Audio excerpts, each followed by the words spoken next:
نکاح کو لیٹ سے لیٹ کر دیتے ہیں، یہاں تک کہ عمریں گزر جاتی ہیں۔ ہمارے نوجوانوں کی جوانیاں، ہماری بیٹیوں کی عمریں گزر جاتی ہیں، ڈر رہے ہوتے ہیں۔ اور ڈر کیا ہوتا ہے؟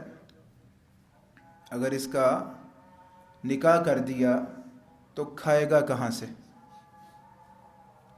کمائے گا کہاں سے، یہ تو اپنے لیے کچھ نہیں کر سکتا، اس کے لیے کیا کرے گا؟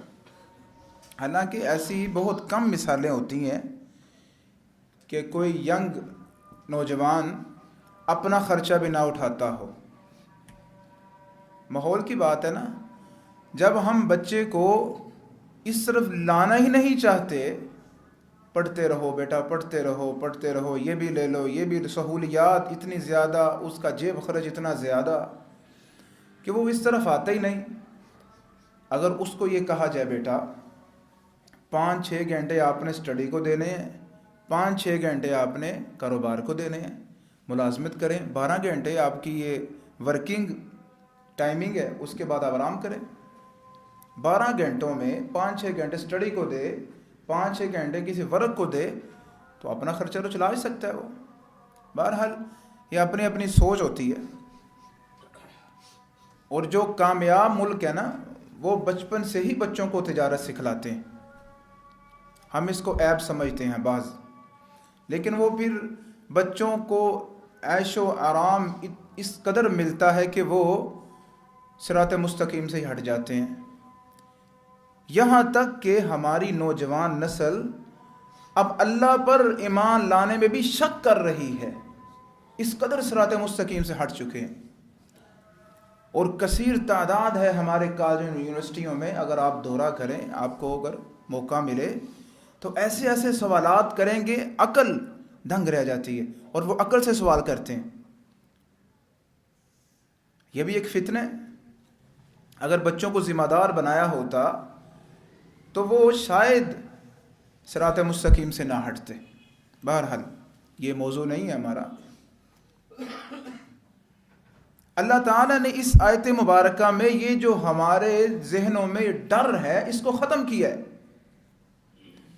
فرمایا جنہوں نے نکاح نہیں کیا، جو کنوارے ہیں نکاح کریں، اور جو ماتحت ہیں، آپ کے غلام ہیں، ان کا بھی نکاح کریں، لونڈیوں کا بھی نکاح کریں، لونڈیوں کا بھی نکاح کریں، غلاموں کا بھی نکاح کریں۔ اب یہاں پر اگر آپ اولاد کو بھی شامل کر لیں تو وہ بھی اس حکم میں نکاح کریں، وہ آپ کے ماتحت ہے نا۔ آگے اللہ تعالیٰ فرماتے ہیں اِن یکونوا فقراء یغنہم اللہ من فضلہ، اگر وہ غریب ہیں، فقیر ہیں، تو اللہ تعالیٰ اپنے فضل سے ان کو غنی کر دے گا، ان کو امیر کر دے گا۔ یہ نکاح کی برکت ہے۔ یہ ڈر خوف ہمارا اللہ تعالیٰ نے ختم کر دی ہے۔ اور میں نے تو یہ اپنی زندگی میں کئی تجربات دیکھے بھی ہیں، اور مجھے اللہ نے موقع دیا، میں نے کیا بھی ہے۔ اللہ تعالیٰ واقعتاً نکاح کے بعد غنی کرتا ہے، نکاح کی برکت ہوتی ہے۔ بہرحال ہمارا احکام میں مسائل نکاح چل رہے تھے،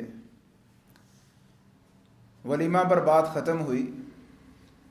اب آج چند وہ باتیں جو نکاح کرنے کے بعد شوہر اور بیوی کے درمیان ہیں۔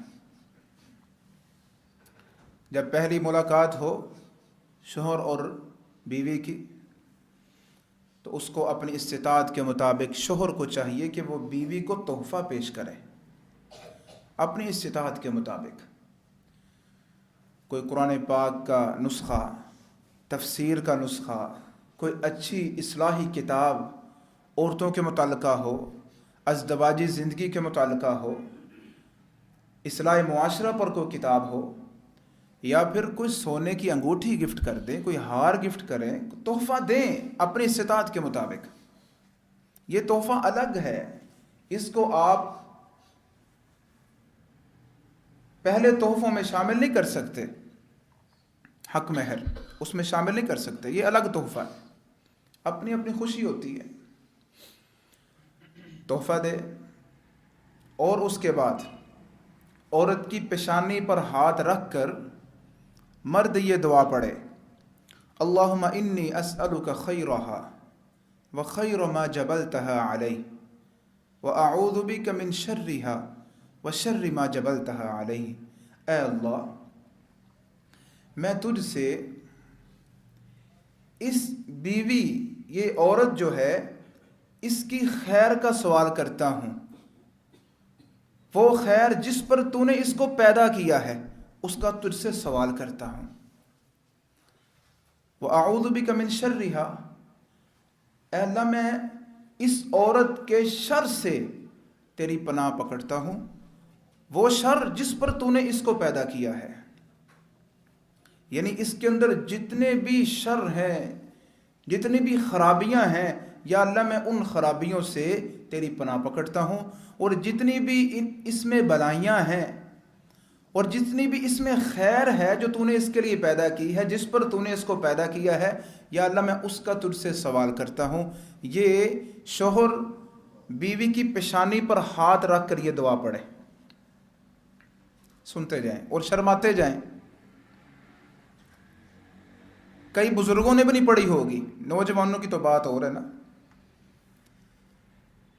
اگر نہیں پڑھی تو آج ہی پڑھ لیں، آج پتہ چلا نا، آج ہی پڑھیں، دعا یاد کریں اور گھر جا کے پڑھیں۔ اب اس کے بعد ہے، جب مخصوص ازدواجی تعلق قائم کیے جاتے ہیں اس وقت بھی ہمیں شریعت نے دعا سکھلائی ہے۔ بسم اللہ، اللہم جنبنا الشیطان وجنب الشیطان ما رزقتنا علیہ۔ یا اللہ، ہم دونوں کو شیطان کے شر سے محفوظ فرما، ہمیں شیطان سے محفوظ فرما، وجنب الشیطان ما رزقتنا علیہ، اور جو تو ہمیں اولاد عطا فرمائے یا اللہ اسے بھی شیطان سے محفوظ فرما۔ یہ جب بھی مرد اور عورت مخصوص ازدواجی تعلق قائم کریں تو یہ دعا پڑھتے رہیں، پوری عمر کے لیے پڑھتے رہیں۔ اس دعا کی برکت ہے۔ یہ ہے شریعت اسلامیہ کا سنہری اصول کہ انسان کے دنیا میں آنے سے کتنا پہلے اس کی خیر اور بھلائی کی دعا کی جا رہی ہے، اور شیطان کے شر سے حفاظت کی دعا کی جا رہی ہے۔ یہ ہے شریعت کا سنہری اصول۔ لیکن ہم نے شریعت پر عمل کرنا کیوں ہے؟ شریعت پر عمل کرنے کے لیے مولوی تھوڑے ہیں، کر لیں گے خود ہی، نمازیں پڑھاتے ہیں، عمل بھی خود ہی کر لیں گے۔ مخصوص طبقہ ہے، وہ فلانی فیملی، وہ بڑی شرعی فیملی ہے، بڑے وہ داڑیاں رکھی ہیں ماشاءاللہ، بس ٹھیک ہے، انہوں نے عمل کرنا ہے، ہم کیوں کریں؟ ہمارے پاس تو پیسہ بہت زیادہ ہے، یہ تو کام ہے غریبوں کا، پیسوں والوں کا کام نہیں ہے یہ۔ ابھی رات میں مطالعہ کر رہا تھا، ایک حدیث مبارکہ مطالعہ میں گزری، کل قیامت کے دن اللہ تعالی ترازو قائم کریں گے، اور اس ترازو میں وزن ہوگا، اور وزن کی مختلف اقسام ہوں گی۔ جو ہم بول رہے ہیں کلمات، ان کا بھی وزن ہوگا، جو ہم اعمال کرتے ہیں ان کا بھی وزن ہوگا، اور ہمارے جسموں کا بھی وزن ہوگا۔ اللہ اکبر۔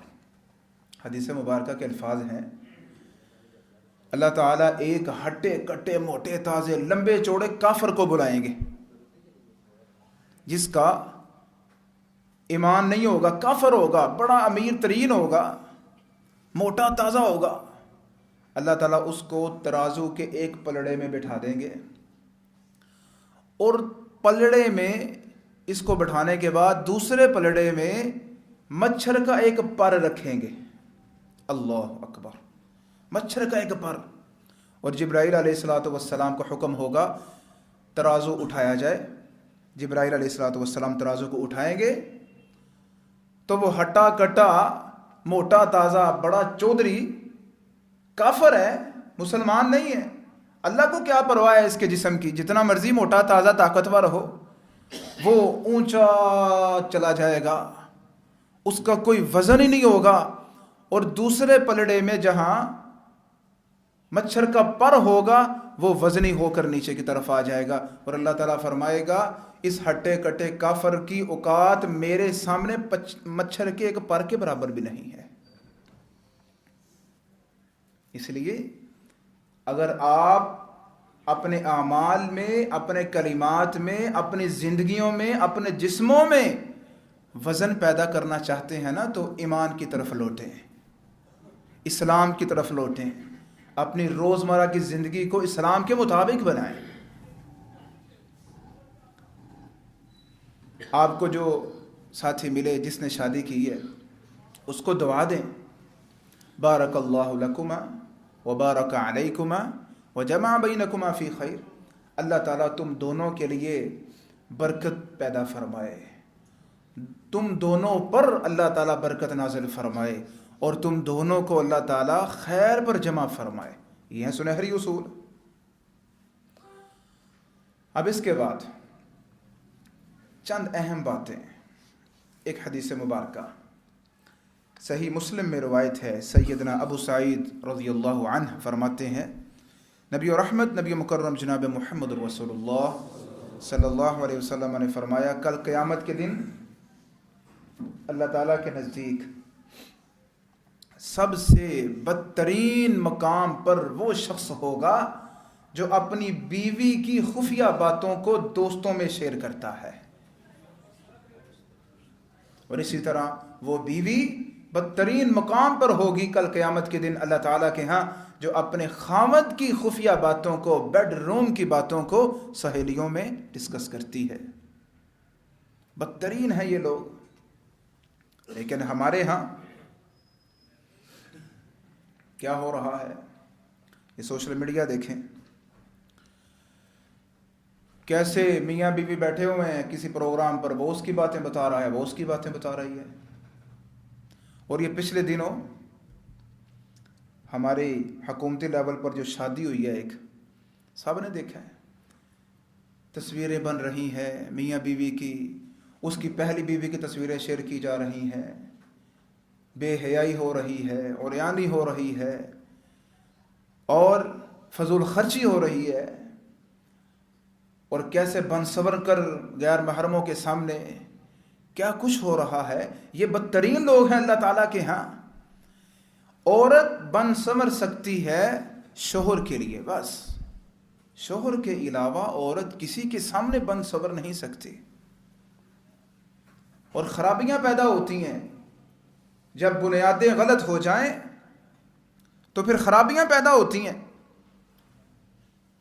پارکوں میں جا رہے ہیں ہنی مون منانے کے لیے، اوٹنگ کرنے کے لیے، تصویریں بنا بنا کر میاں بیوی اپنے بڑی خوشی کے ساتھ شیئر کر رہے ہیں، اور کہتے ہیں جی دین میں اتنی سختی نہیں ہے. اور بھائی دین میں سختی نہیں ہے، لیکن یہ کہاں ہے کہ اپنی پرسنل لائف کو لوگوں میں شیئر کریں آپ، یہ بھی تو اس کے مترادف ہے. بہرحال بنیاد کو درست کیجئے. اب چند باتیں پچھلے خطبات میں رہ گئی تھی منگنی کے حوالے سے. منگنی کو عربی میں خطبہ کہتے ہیں، خطبہ. اور جس عورت کی منگنی ہو جائے اس کو مخطوبہ کہتے ہیں، جس کو ہم عام طور پر منگیتر کہتے ہیں. اب اس حوالے سے تین چیزیں. منگنی ہو گئی. پہلی بات تو یہ ہے کہ منگنی ہوتی ہی ایسی ہے کہ لگتے نہیں منگنی ہوئی ہے. منگنی کا مطلب کیا ہے کہ دونوں طرف سے رشتہ پکا ہو چکا ہے، بات پکی ہو چکی ہے، بس چلیں چند لوگ جو آئے ہیں والدین بہن بھائی ان کے لیے کھانا بنا دیا گیا ہے. لیکن یہاں اس قدر فضولیات، اس قدر فضول خرچی اور اس قدر اللہ اور اس کے رسول کی بغاوت کہ آپ حیران ہوں گے کہ شادی ہال بک کیے جاتے ہیں منگنیوں کے لیے. منگنی ہو رہی ہے، شادی ہال بک کیے جا رہے ہیں، اور پھر وہاں پر بے جا فضول خرچی ہو رہی ہے، بے جا بے پردگی ہو رہی ہے، میوزک چل رہا ہے. اور پھر یقین کریں اتنا افسوس اور دکھ ہوتا ہے کہ دونوں منگیتر لڑکا اور لڑکی دونوں کو ساتھ ساتھ بٹھا دیا جاتا ہے، ابھی منگنی ہوئی ہے، اور پھر سارے بیٹھ کر تصویریں بنا رہے ہیں، بھائی یہ منگنی ہوئی ہے،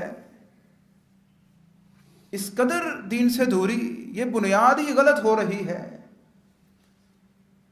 یہ ہماری بنیاد شریعت کے مطابق نہیں ہو رہی۔ ہم کیسے توقع کر سکتے ہیں کہ آنے والے وقت میں ہمارے گھروں میں سکون ہوگا، ہماری زندگیوں میں قرار اور چین ہوگا؟ سکون اور چین اور قرار تب ہی ہوگا جب آپ شریعت کے مطابق منگنی کریں گے، شریعت کے مطابق نکاح کریں گے۔ اب منگنی کے بعد کیا ہوتا ہے؟ پہلے تو وہ لوگ ہوتے ہیں جو لڑکا اور لڑکی دونوں کو سر عام کھلی چھٹی دے دیتے ہیں، باتیں کریں، گپ شپ کریں، بلکہ یہاں تک کہ ایک میرے پاس ایک کیس آیا، وہ لڑکا بتا رہا ہے کہ مجھے بالکل میرا ذہن نہیں کرتا کہ میں اپنی منگیتر سے فون پہ یا میسج پہ بات کروں، مجھے گھر والے مجبور کر رہے ہیں کہ اس سے بات کیا کرو۔ اب ہم لمبی لمبی باتیں کرتے ہیں، اب وہ باتیں صرف باتوں تک محدود رہ نہیں جاتی، پھر بھائی ایک حد تک آپ لڑکا اور لڑکی کی بات بھی کروا سکتے ہیں۔ ہمارے استاد فرماتے تھے کہ لڑکی کی وہ ادائیں جو اس کا بھائی اور اس کا باپ دیکھ سکے، یہ منگیتر اپنے نکاح سے پہلے لڑکی کی وہ ادائیں صرف دیکھ سکتا ہے۔ تنہائی کا کہیں بھی حکم نہیں ہے، تنہائی اختیار کریں، بلکہ بچنا چاہیے، کھلی چھٹی نہیں دینی چاہیے۔ اور دوسرے وہ لوگ ہیں جو گھر میں جانا ہی بند کر دیتے ہیں۔ وہ لڑکی کا گھر ہے، چاہے وہ اس گھر میں پوری زندگی گزری ہو، اس کی خالہ کا گھر ہو، پھوپھے کا گھر ہو، بس آپ نے دروازہ اندر ہی نہیں آنا، بھائی آئے سب کے سامنے، آئے سب کے سامنے چلا جائے تو اس میں کوئی حرج نہیں ہے، یہ بھی مبالغہ ہے۔ درمیانی راہ اختیار کرنی چاہیے۔ اور تیسری اس میں خرابی یہ ہے کہ منگنی ٹوٹنے کو ہم بہت بڑا عیب سمجھتے ہیں۔ منگنی ٹوٹ گئی بس کام بھی ختم، منگنی ٹوٹ گئی، نہیں یہ کوئی عیب ہے روش، اور بھائی کوئی معاملہ ہو سکتا ہے، منگنی ٹوٹی ہے، اور منگنی ٹوٹنے کو اتنا بڑا عیب سمجھا جاتا ہے، پھر نکاح ٹوٹنے کو بہت بڑا عیب سمجھا جاتا ہے۔ کوئی متعلقہ عورت ہو یا کسی کی مرد اور عورت کے آپس میں نہ بنتی ہو، ان کی طلاق ہو جائے یا عورت بیوہ ہو جائے، اس قدر یہ معاشرے میں عیب سمجھا جاتا ہے کہ اس کی زندگی کو عذاب بنا دیا جاتا ہے کہ اس کو جینے کا حق ہی نہیں ہے۔ منگنی ٹوٹی ہے، چھوڑو اس کی پہلے بھی ٹوٹی ہے، چلو جی اب کیا ہوا؟ تیسرا بندہ کہہ رہا ہے ایک ٹوٹی ہے، دوسرے واپس گئے ہیں، چلو وہ بھی واپس گئے، ایک ٹوٹی ہے، 3-4 رشتے آ کر واپس چلے گئے ہیں، یہ کوئی عیب نہیں ہے۔ نبی مکرم نبی رحمت جناب محمد رسول اللہ صلی اللہ علیہ وسلم، آپ نے پہلا نکاح بیوہ عورت سے کیا، منگنی تو دور کی بات ہے نا، نکاح پہلا نکاح آپ نے بیوہ عورت سے کیا، اماں جی خدیجہ رضی اللہ عنہا۔ اور پھر اسی طرح آپ کے آزاد کردہ غلام سیدنا زید رضی اللہ عنہ، ان کے ساتھ آپ نے اپنی پھوپھی زاد بہن کی شادی کر دی، نکاح کر دیا۔ اب وہ آزاد کردہ غلام اور یہ نبی کا خاندان، سٹیٹس دیکھیں، بنیاد دین تھا، بنیاد دین، بنیاد خاندان نہیں تھا، یہ نبی کا خاندان، یہ آزاد کردہ غلام، اور دین تھا، دیندار تھا، صحابی رسول تھا۔ کیا ہوا اگر غلام تھا تو؟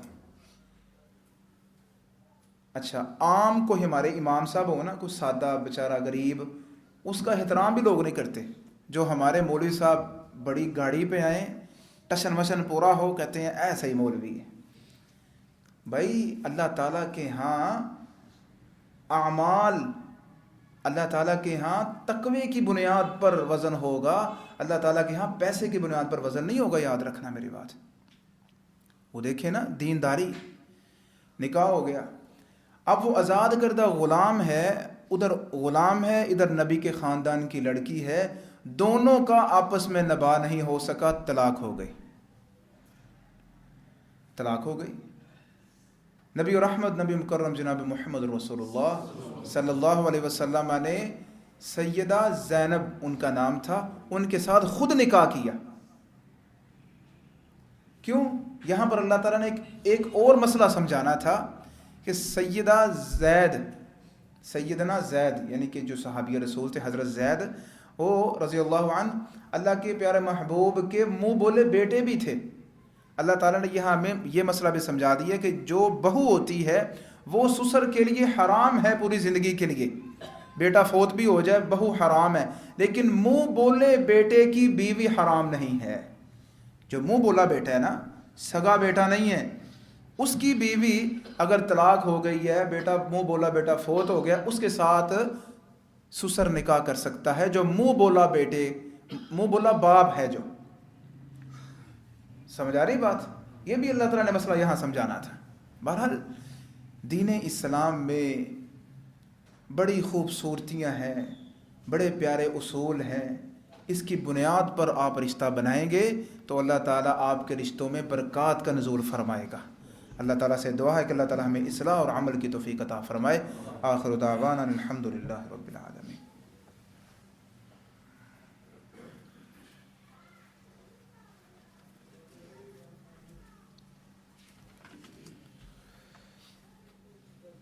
حامد و مصلیہ۔ گزشتہ خطبہ میں ایک بزرگوں نے جرابوں پر مسح کے حوالہ سے بات کی ہے، وہ کہتے ہیں کہ اس کے بارے تھوڑی سی وضاحت کر دیں۔ سردی سے بچنے کے لیے ہم کوئی بھی چیز استعمال کریں اپنے پاؤں پر سردی سے بچنے کے لیے، وہ چاہے موٹی ہو باریک ہو، اس سے ہم سردی سے بچ رہے ہیں۔ میری بات سمجھ آ رہی ہے نا؟ سردی سے بچنے کے لیے ہم کوئی بھی چیز استعمال کرتے ہیں، اس کو جورابین کہا جاتا ہے عربی زبان میں۔ اس پر مسح کرنا بالکل جائز ہے۔ ترمذی شریف میں روایت ہے، مغیرہ بن شعبہ رضی اللہ عنہ فرماتے ہیں، نبی رحمت، نبی مکرم جناب محمد رسول اللہ صلی اللہ علیہ وسلم نے وضو کیا، اور وضو کرنے کے بعد آپ نے اون کی جرابیں پہنی ہوئی تھیں، سردی سے بچنے کے لیے آپ نے ان پر مسح کیا۔ اب اس میں مختلف مذاہب ہیں، کچھ کہتے ہیں شرائط کے ساتھ مسح کرنا چاہیے، اس میں جلدی پانی داخل نہ ہو، بغیر جوتے کے آپ چل سکیں۔ ایک کتاب میں نے پڑھا کہ 2-3 میل تک سفر کریں تو وہ پھٹے نہ، پھر اس پر مسح جائز ہے۔ اب اتنی اچھی جراب تو ہے ہی نہیں میرے حساب سے جو پھٹے نہ، اور پتھریلی زمین ہو، یہ بھی لکھا ہوا تھا پتھریلی زمین ہو۔ بہرحال یہ جب دین سے بندہ ہٹ کر کو بات کرتا ہے نا، تو وہ پھر جتنی بھی شرائط بنا کر اس مسئلے کو، اس چیز کو خوبصورت بنائے تو وہ خوبصورت نہیں بن سکتے۔ ایک بہترین اصول بتا دیا کہ جورابین پر مسح کرنا جائز ہے، تو اس کو مسح کریں، سردی سے بچنے کے لیے پہنی ہوئی ہیں، اور اس میں ٹخنے بھی ٹانپے ہوں۔ اب اس کی مقدار یہ ہے کہ جو مقامی ہیں یعنی مسافر نہیں ہیں، وہ 1 دن اور 1 رات تک ان جرابوں پر مسح کر سکتے ہیں جن کو وضو کر کے پہنا ہوا ہے، اور جو مسافر ہیں وہ 3 دن 3 راتوں تک جرابیں پہن سکتے ہیں۔ اب یقین کریں ہمارے بزرگ ہوتے ہیں، اب وہ مجبوری ہے، بس ان کو جو ذہن میں بات بیٹھ گئی ہے، حدیث جتنا یہ حدیث مبارکہ بالکل ٹھیک ہے، میں نے آپ کو سنائی، اب ہم بتائیں نا بزرگوں یہ حدیث مبارکہ ٹھیک ہے، درست ہے، اس پر عمل کریں، کہتے ہیں نہیں، وہ 5 نمازیں بہت سخت سردی میں بھی پاؤں سے جرابیں اتار کر دھوئیں گے اس کو اچھی طرح، اور پھر اگلے ہفتے وہ بیمار ہو جائیں گے۔ شریعت نے تو بڑا اچھا اصول بتا دیا ہے، سردی سے بچنے کے لیے ایک چیز پہنی ہوئی ہے، اس پر مسح کریں۔ اور مختلف مسالک میں اتنا اختلاف نہیں ہے، فقہ حنفی میں کچھ شرائط ہیں، لیکن اس وقت ہمارے پاکستان کے جو حنفیوں کے امام ہیں، ہمارے بھی امام ہیں، ہمارے بزرگ ہیں، شیخ الاسلام مفتی پاکستان، مفتی اعظم مفتی تقی عثمانی، سب کہیں حفظہ اللہ تعالی، انہوں نے 4 قسمیں بیان کی ہیں. کہتے ہیں اون کی جراب ہو، یا اندر اون لگا ہو اوپر چمڑا لگا ہو، یا ایسی جراب جو بالکل چمڑے کی ہو اندر اون نہ ہو، یا ایسی جراب جو باقی ساری اون کی ہو لیکن نیچے چمڑا لگا ہو. یہ 4 قسم کی آپ کو بازار سے 4 آرٹیکل مل جاتے ہیں آپ کو. وہ کہتے ہیں 4 قسم کی جو چیزیں ہیں سردی سے بچنے کے لیے ہم نے پہنی ہوئی ہیں، ان 4 پر مسح کرنا جائز ہے. امام ابو حنیفہ رحمہ اللہ تعالی، جن کے نام پر یہ پورا مسلک قائم ہے، آخری عمر میں انہوں نے بھی جرابوں پر مسح کیا. جب وہ فوت ہوئے چند دن پہلے انہوں نے مسح کیا جرابوں پر. بہرحال اللہ تعالیٰ قرآن پاک میں فرماتے ہیں وَمَن يُشَاقِقِ الرَّسُولِ مِن بَعْدِ مَا تَبَيَّنَ لَهُ الْهُدَى وَيَتَّبِعْ غَيْرَ سَبِيلِ الْمُؤْمِنِينَ نُوَلِّهِ مَا تَوَلَّى وَنُصْلِهِ جَهَنَّمَ وَسَاءَتْ مَصِيرًا. حق واضح ہو جانے کے بعد، یعنی ہمیں واضح نص مل جائے، قرآن پاک کی آیت یا حدیث مبارکہ نظر آ جانے کے بعد پھر بھی اگر کوئی اللہ کے رسول کی مخالفت کرتا ہے، اللہ کی مخالفت کرتا ہے، اللہ تعالیٰ فرماتے ہیں نُوَلِّهِ مَا تَوَلَّى، وہ جس طرح پھر چلتا ہے نا، جس طرف بھی چلتا ہے ہم اس کو اس طرف ہی چلا دیتے ہیں. اللہ تعالیٰ کہتے ہیں ہمیں پرواہ نہیں ہے، اس کے سامنے ہم نے بات کو پہنچا دیا ہے، حق واضح ہو چکا ہے، پھر بھی وہ صراط مستقیم سے بھٹکا ہوا ہے نا، اگر اس نے خود یہ راستے کا انتخاب کر لیا ہے تو ہم بھی اس کو اسی طرف چلا دیں گے. پھر نُوَلِّهِ مَا تَوَلَّى. آگے پھر اللہ کیا فرماتے ہیں، کیونکہ حق واضح ہو چکا ہے، اللہ فرماتے ہیں وَنُصْلِهِ جَهَنَّمَ، ہم پھر اس کو جہنم کا ایندھن بنا دیں گے. وَسَاءَتْ مَصِيرًا، اور یاد رکھو جہنم بہت برا ٹھکانہ ہے. اللہ تعالی ہمیں شریعت کے مطابق عمل کرنے کی توفیق عطا فرمائے.